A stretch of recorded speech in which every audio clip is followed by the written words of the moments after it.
Hello friends, welcome to study कर। आज हम डिस्कस करने वाले हैं 16 अगस्त 2024 के मोस्ट इंपॉर्टेंट करंट अफेयर्स के क्वेश्चन। तो आप इस पूरे लेक्चर को बहुत ही ध्यान से लास्ट तक जोड़ देखिएगा। पहला और इंपॉर्टेंट क्वेश्चन है, भारत के नए गृह सचिव कौन बने हैं? आंसर हो जाएगा गोविंद मोहन।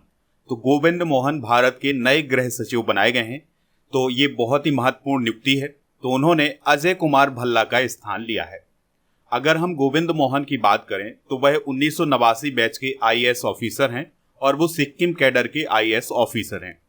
दोस्तों, जो गृह सचिव होता है वो गृह मंत्रालय का सबसे प्रमुख अधिकारी होता है। ठीक है, तो ये जो गृह सचिव हैं ये गृह मंत्रालय के अधीन काम करेंगे और ये अमित शाह जी के अंडर में काम करेंगे, क्योंकि गृह मंत्री कौन है? अमित शाह जी। देखिए, गृह मंत्रालय की बात आई है तो इससे रिलेटेड कुछ इंपॉर्टेंट फैक्ट डिस्कस करते हैं। तो अभी हाल ही में केंद्रीय गृह मंत्री अमित शाह जी के द्वारा 3 नए आपराधिक कानूनों के लिए 4 ऐप लॉन्च किए गए हैं। ये ऐप आपको याद रखना है क्योंकि ये एग्जाम में पूछे जा सकते हैं। तो पहला ऐप है ई साक्ष्य, दूसरा है न्याय सेतु, तीसरा है न्याय श्रुति और चौथा ऐप है ई समन। अच्छा, ये जो 3 नए आपराधिक कानून हैं ये कौन कौन से हैं? ये भी आपके एग्जाम में पूछे जा सकते हैं।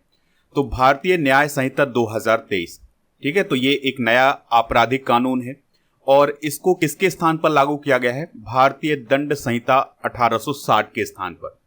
इसी प्रकार से भारतीय नागरिक सुरक्षा संहिता 2023 को दंड प्रक्रिया संहिता 1973 के स्थान पर लागू किया गया है और भारतीय साक्ष्य अधिनियम 2023 को भारतीय साक्ष्य अधिनियम 1872 के स्थान पर लागू किया गया है। और ये 3 नए आपराधिक कानून कब से लागू हुए हैं ये डेट भी आप याद रखिएगा। ये 1 जुलाई 2024 से लागू हुए हैं। हाल ही में की गई कुछ महत्वपूर्ण नियुक्तियां डिस्कस करते हैं। जैसे विकास लखेड़ा असम राइफल्स के महानिदेशक बने हैं। ठीक है, शेखर कपूर को international film festival of India महोत्सव के निदेशक के रूप में नियुक्त किया गया है। मनोज मित्तल सिडबी के सीएमडी बने हैं। संतोष कुमार गंगवार ये झारखंड के राज्यपाल बने हैं। दोस्तों, आप कमेंट बॉक्स में ये बताइएगा कि असम के नए राज्यपाल कौन बने हैं। प्रीति सूदन यूपीएससी की नई चेयरपर्सन बनी है। नीता अंबानी की बात करें तो ये अंतर्राष्ट्रीय ओलंपिक कमेटी की सदस्य बनी है। केवी सुब्रमण्यम फेडरल बैंक के एमडी और सीईओ बने हैं और विनय मोहन क्वात्रा अमेरिका में भारत के नए राजदूत बने हैं और रमेन ढेका छत्तीसगढ़ के गवर्नर बने हैं। तो ये हाल में की गई कुछ महत्वपूर्ण नियुक्तियां हैं। आप इस पूरे लेक्चर को बहुत ही ध्यान से लास्ट तक देखिएगा। लास्ट में आपसे क्वेश्चन पूछ लिया जाएगा जिसका आंसर आपको कमेंट बॉक्स में बताना है। अगर आप चैनल पर पहली बार आए हैं तो सब्सक्राइब कर लें, बेल आइकॉन भी दबा लें जिससे आपको समय पर सबसे पहले नोटिफिकेशन मिल सकेगा। आप स्टडी करके ऐप को भी डाउनलोड कर लें क्योंकि ऐप पर आपको बहुत सारी सुविधाएं मिल जाएंगी, जैसे paid course, ebook, test series, daily current affairs की पीडीएफ और क्लास के नोट्स मिल जाएंगे। और सबसे इंपॉर्टेंट है टेस्ट पास। तो टेस्ट पास में क्या है? तो भारत में जितने भी कॉम्पिटेटिव एग्जाम आयोजित किए जाते हैं उन सभी के लिए टेस्ट मिल जाएंगे और इस टेस्ट की वैलिडिटी होगी 1 वर्ष की। तो काफी महत्वपूर्ण टेस्ट हैं, इनको आप एक बार जरूर ट्राई करिएगा। तो उससे पहले आप ऐप को डाउनलोड करें, लिंक डिस्क्रिप्शन बॉक्स में दिया गया है। अगला क्वेश्चन काफी इंपॉर्टेंट है। 78वें स्वतंत्रता दिवस पर प्राइम मिनिस्टर मोदी ने लाल किले से कितने मिनट का भाषण दिया है? तो 103 मिनट का भाषण दिया है। तो दोस्तों, अभी 78वां स्वतंत्रता दिवस मनाया गया है भारत में और प्राइम मिनिस्टर मोदी जी ने 11वीं बार लाल किले पर झंडा फहराया है और लगभग उन्होंने 103 मिनट का भाषण दिया है। 2023 में उन्होंने 90 मिनट का भाषण दिया था, 2022 में 83 मिनट का भाषण दिया था और 2024 में 103 मिनट का भाषण दिया है। इस प्रकार के क्वेश्चन भी आपके एग्जाम में पूछे जा रहे हैं, इसलिए इस क्वेश्चन को इंक्लूड किया गया है। तो इस बार के स्वतंत्रता दिवस के अवसर पर लाल किले में जो आयोजन होता है उसमें 6000 से ज्यादा स्पेशल गेस्ट आमंत्रित किए गए थे, जिसमें किसान, युवा, महिलाएं और आदिवासी शामिल हुए थे। इसके अलावा ओलंपिक में भाग लेने वाले खिलाड़ियों को भी इस समारोह में आमंत्रित किया गया था। देखिए, लाल किले से प्राइम मिनिस्टर मोदी जी ने कुछ घोषणाएं की हैं, उनको देख लेते हैं। तो उन्होंने कहा है कि अगले 5 साल में 75,000 नई मेडिकल सीटें बढ़ाई जाएंगी, यानी मेडिकल कॉलेजों में जो सीटें होती हैं उनको बढ़ाया जाएगा और अगले 5 सालों में लगभग 75,000 नई मेडिकल सीटें बढ़ाई जाएंगी। इसके अलावा उन्होंने ये भी कहा है कि 1 लाख युवाओं को राजनीति में लाया जाए। दोस्तों, उन्होंने ये भी कहा है कि 2036 का जो ओलंपिक है वो हो सकता है कि भारत में हो, तो इसकी तैयारी भारत कर रहा है। तो ओलंपिक की बात आई है तो 2024 में अभी पेरिस में हुआ है, 2028 में लॉस एंजेलिस में होगा यानी अमेरिका में होगा और 2032 में होगा कहाँ? ब्रिस्बेन, ऑस्ट्रेलिया में। अब 2036 की मेजबानी अभी किसी के पास नहीं है, तो भारत ऐसी कोशिश कर रहा है कि 2036 का जो ओलंपिक है वो भारत में हो। उन्होंने ये भी कहा है कि 2030 तक रेलवे को नेट जीरो एमिशन के लक्ष्य तक पहुंचाना है। इसके अलावा उन्होंने कहा है कि 5G पूरे देश में रोल आउट है और 6G पर तेजी से काम जारी है। सरकारी संस्थानों में एक साल में 2 रिफॉर्म का लक्ष्य रखा गया है। तो ये कुछ घोषणाएं की गई हैं प्राइम मिनिस्टर मोदी जी के द्वारा। स्वतंत्रता दिवस से रिलेटेड कुछ इंपॉर्टेंट फैक्ट डिस्कस करते हैं। तो जैसे स्वतंत्रता दिवस 2024 की थीम क्या थी? विकसित भारत। तो भारत सरकार का ये लक्ष्य है कि 2047 तक, यानी कि जब भारत अपने आजादी के 100 साल मनाए, तब भारत विकसित हो जाए। तो विकसित भारत इसका लक्ष्य रखा गया है। लाल किले पर ध्वजारोहण करने वाले प्राइम मिनिस्टर देखते हैं कि सबसे ज्यादा बार किसने किया है। तो देखिए, जवाहरलाल नेहरू जी ने 17 बार किया है 1947 से 1963 तक।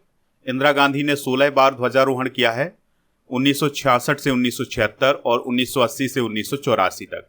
नरेंद्र मोदी जी 11 बार ध्वजारोहण कर चुके हैं 2014 से 2024 तक। अच्छा, जब देश आजाद हुआ था 15 अगस्त 1947 को, तो लाल किले से किसने ध्वजारोहण किया था? पंडित नेहरू ने।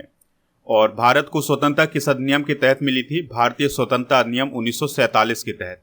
तो इसके तहत भारत और पाकिस्तान को स्वतंत्रता मिली थी 15 अगस्त 1947 को, लेकिन पाकिस्तान वाले 14 अगस्त को अपना स्वतंत्रता दिवस मनाते हैं। भारत के विभाजन की घोषणा कब की गई थी? 3 जून 1947 को। वंदे मातरम पहली बार 1896 में भारतीय राष्ट्रीय कांग्रेस के कलकत्ता अधिवेशन में गाया गया था। ये फैक्ट कई बार एग्जाम में पूछा गया है। संविधान सभा ने राष्ट्रीय गीत को कब अपनाया था? 24 जनवरी 1950 को। जनगणमन पहली बार 27 दिसंबर 1911 को भारतीय राष्ट्रीय कांग्रेस के कलकत्ता सत्र में गाया गया था। भारतीय राष्ट्रीय ध्वज के डिजाइनर कौन है? पिंगली वेंकैया। और भारत का संविधान कब लागू हुआ था? 26 जनवरी 1950 को। अब आपको कमेंट बॉक्स में ये बताना है कि भारतीय संविधान को बनने में कितना समय लगा था। भारत छोड़ो आंदोलन की शुरुआत कब हुई थी? 8 अगस्त 1942 को। महात्मा गांधी जी ने इसकी शुरुआत की थी और महात्मा गांधी ने इसी आंदोलन के दौरान एक प्रसिद्ध नारा दिया था जिसका नाम है करो या मरो। अच्छा, जय हिंद का नारा किसने दिया था? ये दिया था सुभाष चंद्र बोस ने। दिल्ली चलो का नारा भी सुभाष चंद्र बोस जी ने दिया था। जय जवान जय किसान का नारा लाल बहादुर शास्त्री जी ने दिया था। और आराम हराम है का नारा दिया था पंडित नेहरू ने। अगला क्वेश्चन है, श्रेथा थाविसिन किस देश के प्राइम मिनिस्टर थे जिन्हें पद से हटा दिया गया है? तो थाईलैंड के प्राइम मिनिस्टर श्रेथा थाविसिन को उनके पद से हटा दिया गया है। और ये हटाने का काम किसने किया है? तो थाईलैंड के संवैधानिक कोर्ट ने उन्हें हटा दिया है। अब ऐसा क्यों किया है इस कोर्ट ने? क्योंकि उनकी कैबिनेट में एक ऐसा व्यक्ति था जिसका क्रिमिनल रिकॉर्ड था, तो उसको उन्होंने अपनी कैबिनेट में शामिल किया हुआ था और यह पाया गया कि उन्होंने जानबूझकर उस व्यक्ति को अपनी कैबिनेट में शामिल किया। तो फिर ये मामला संवैधानिक कोर्ट गया और संवैधानिक कोर्ट ने यह फैसला सुनाया कि वो पद पर रहने के लिए योग्य नहीं है, तो इसलिए उन्हें अब पद से हटा दिया गया है। और ये कब बने थे प्राइम मिनिस्टर थाईलैंड के? ये 22 अगस्त 2023 को प्राइम मिनिस्टर बने थे, यानी अगस्त 2023 में बने थे और अगस्त 2024 में उनकी कुर्सी चली गई। दोस्तों, बात करते हैं थाईलैंड की। तो यह एशिया महाद्वीप में ही स्थित है। देखिए, यहाँ पर है इंडिया, ये है म्यांमार और यहाँ पर है थाईलैंड। ठीक है। कैपिटल क्या है इसकी? बैंकॉक। और राजभाषा है थाई और करेंसी है बात। भारत और थाईलैंड के बीच में कई युद्ध अभ्यास होते हैं, जैसे अयुत्थाया अभ्यास होता है, यह एक नौसेना अभ्यास है, तो ये भारत और थाईलैंड के बीच होता है। इंडो थाई कॉर्पेट अभ्यास, अभ्यास श्याम, ये सभी भारत और थाईलैंड के बीच आयोजित किए जाते हैं। अभ्यास मैत्री भारत और थाईलैंड के बीच होता है। अभी हाल ही में थाईलैंड की गवर्नमेंट के द्वारा समलैंगिक विवाह को मंजूरी दी गई है।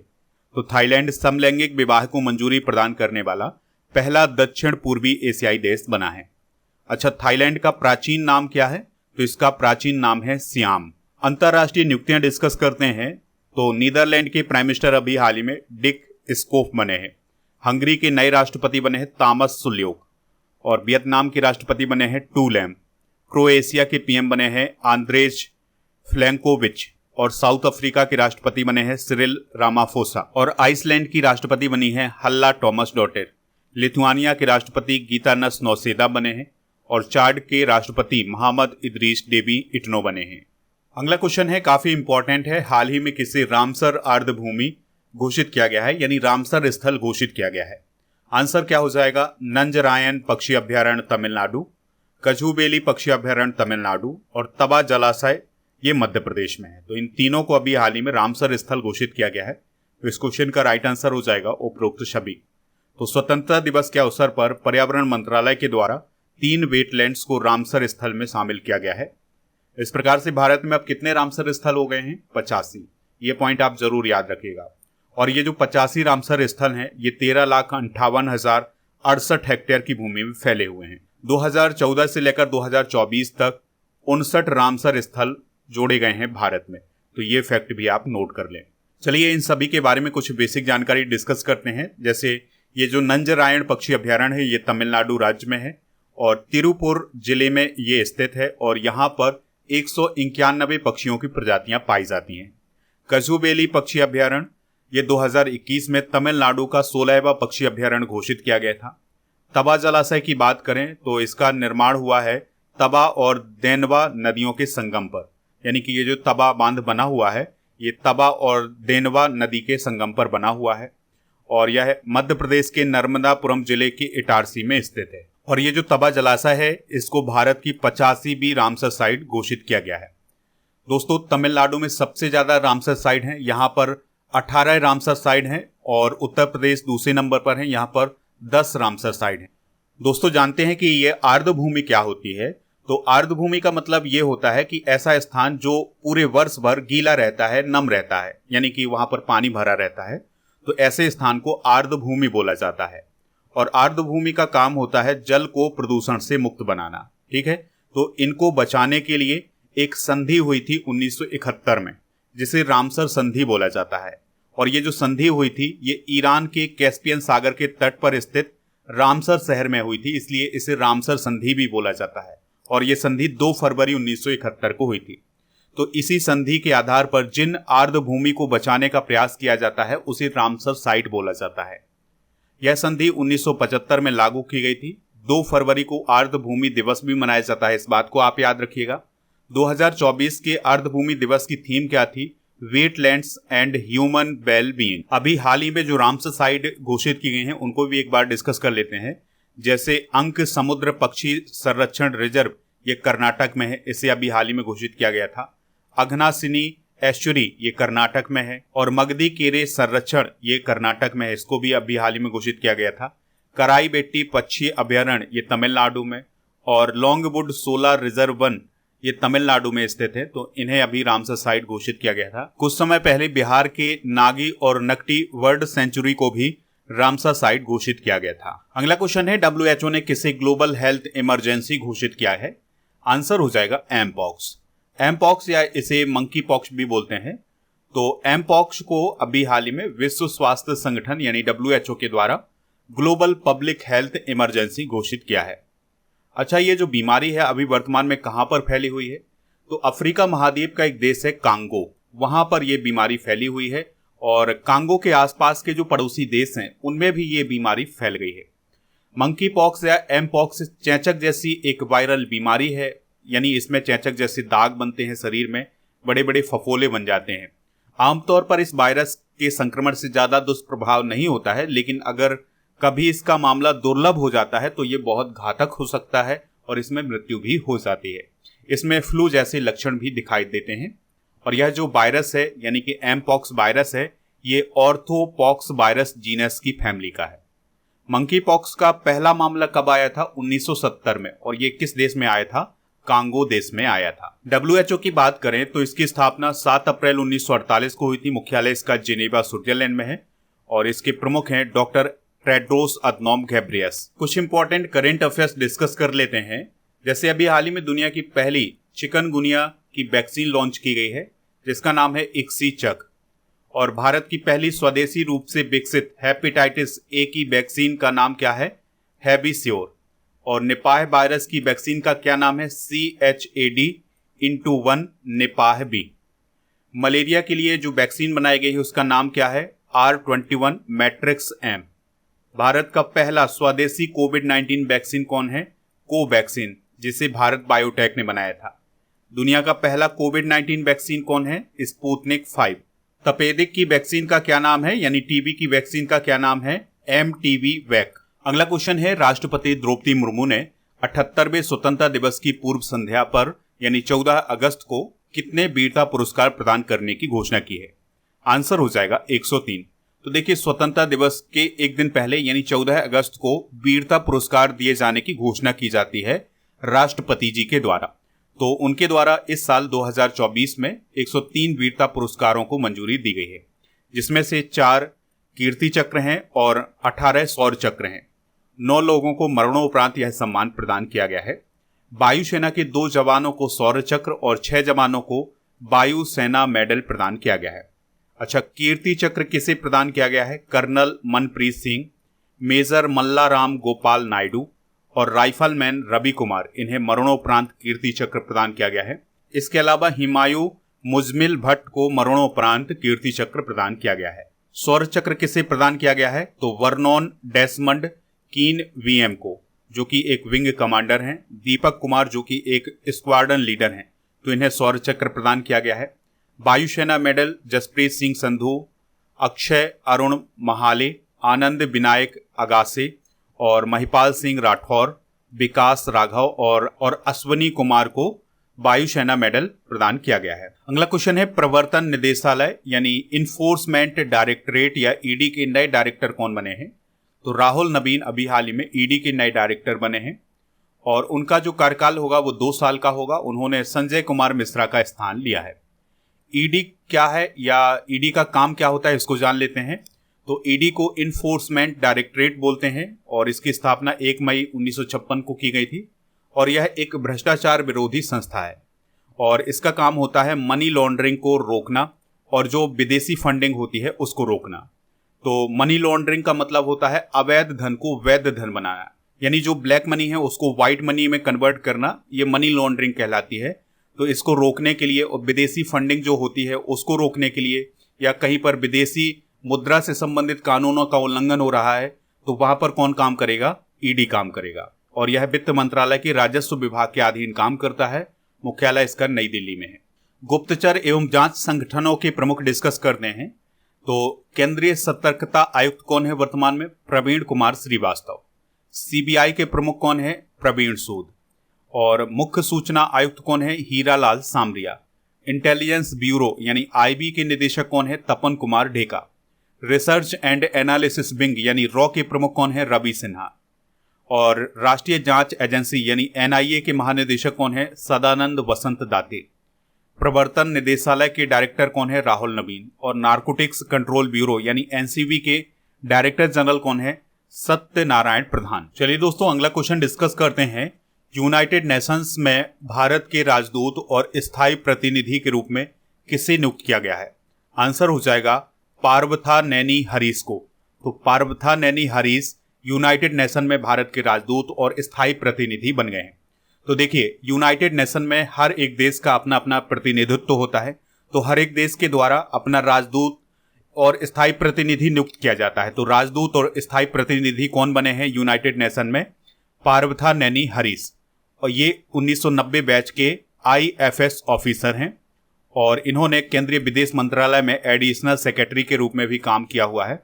वर्तमान में वो जर्मनी में भारत के राजदूत के रूप में सेवाएं दे रहे हैं। दोस्तों, यूनाइटेड नेशन में भारत के स्थायी प्रतिनिधि के रूप में पार्वथा नैनी ने रुचिरा कंबोज का स्थान लिया है। इसके अलावा आपको याद रखना है कि संयुक्त राष्ट्र और अन्य अंतर्राष्ट्रीय संगठनों में भारत के स्थायी प्रतिनिधि कौन है? अरिंदम बागची। ठीक है, तो ये फैक्ट भी आप नोट कर लें। संयुक्त राष्ट्र की बात करें तो इसकी स्थापना 1945 में हुई थी। मुख्यालय इसका न्यूयॉर्क में है और इसके मेंबर कितने हैं? 193। एंटोनियो गुटेरेस इसके महासचिव हैं और यूनाइटेड नेशन का काम होता है अंतर्राष्ट्रीय शांति और सुरक्षा को बनाए रखना। संयुक्त राष्ट्र के 6 प्रमुख अंग होते हैं, तो उनमें पहला है संयुक्त राष्ट्र महासभा, सुरक्षा परिषद, संयुक्त राष्ट्र आर्थिक एवं सामाजिक परिषद, संयुक्त राष्ट्र न्यास परिषद, अंतर्राष्ट्रीय न्यायालय और संयुक्त राष्ट्र सचिवालय। तो ये 6 प्रमुख अंग होते हैं संयुक्त राष्ट्र के। अगला क्वेश्चन है, 6वीं भारत ऑस्ट्रेलिया समुद्री सुरक्षा वार्ता कहाँ आयोजित की गई है? तो यह कैनबरा में आयोजित की गई है। तो ऑस्ट्रेलिया के कैनबरा में यह सुरक्षा वार्ता आयोजित की गई है और इसका उद्देश्य है भारत ऑस्ट्रेलिया व्यापक रणनीतिक साझेदारी को और मजबूत करना। कुछ समय पहले आतंकवाद निरोध पर भारत ऑस्ट्रेलिया संयुक्त कार्य समूह की 14वीं बैठक नई दिल्ली में आयोजित की गई है। ऑस्ट्रेलिया की बात करें तो ऑस्ट्रेलिया पृथ्वी पर सबसे छोटा महाद्वीप है और क्षेत्रफल की दृष्टि से दुनिया का छठवां सबसे बड़ा देश कौन है? ऑस्ट्रेलिया। ऑस्ट्रेलिया एक द्वीप महाद्वीप है और राजधानी है कैनबरा। ऑस्ट्रेलियाई डॉलर यहाँ की करेंसी है। प्रधानमंत्री हैं एंथोनी अल्बनीज और यहाँ पर एक जनजाति पाई जाती है जिसका नाम है अबोरिजिनेस जनजाति। 2024 के प्रमुख सम्मेलन डिस्कस कर लेते हैं, जैसे विंग्स इंडिया 24 एयर शो का आयोजन बेगमपेट एयरपोर्ट पर किया गया है जो कि हैदराबाद में है, और विश्व रक्षा शो 2024 का आयोजन रियाद सऊदी अरब में किया गया है। 7वां हिंद महासागर सम्मेलन 2024 पर्थ ऑस्ट्रेलिया में आयोजित किया गया है। 11वां विश्व सरकार शिखर सम्मेलन संयुक्त अरब अमीरात में आयोजित किया गया है। 9वां रायसीना डायलॉग 2024 नई दिल्ली में आयोजित किया गया है। मोबाइल वर्ल्ड कांग्रेस 2024 का आयोजन बार्सिलोना स्पेन में किया गया है। 16वां विश्व भविष्य ऊर्जा शिखर सम्मेलन 2024 रोटरडैम नीदरलैंड में किया गया है और 26वां विश्व ऊर्जा कांग्रेस 2024 अबू धाबी में किया गया है। अगला क्वेश्चन है, court of arbitration for sports यानी CAS ने पेरिस ओलंपिक में सिल्वर मेडल प्रदान करने की किसकी सिफारिश खारिज कर दी है? आंसर हो जाएगा विनेश फोगाट। तो विनेश फोगाट का मामला आप सभी को पता होगा कि पहलवान विनेश फोगाट पेरिस ओलंपिक 2024 के 50 किलोग्राम वेट कैटेगरी के फाइनल में पहुंच गई थी। जब उनका फाइनल मुकाबला होना था तब उनका वजन मापा गया और उनका वजन 100 ग्राम अधिक निकला। इसके बाद उन्हें अमान्य घोषित कर दिया गया और उन्हें कोई मेडल भी नहीं दिया गया। इसके बाद उन्होंने अपनी appeal court of arbitration for sports में दायर की, तो अब इस अपील को खारिज कर दिया है CAS ने। और जब वो अयोग्य घोषित की गई थी तो उसी समय उन्होंने कुश्ती से संन्यास लेने का फैसला भी किया था। देखिए, court of arbitration for sports यानी CAS की बात करें तो यह दुनिया भर में खेलों के लिए बनाई गई एक ऑर्गेनाइजेशन है। इसका काम होता है खेलों से जुड़े कानूनी विवादों को खत्म करना।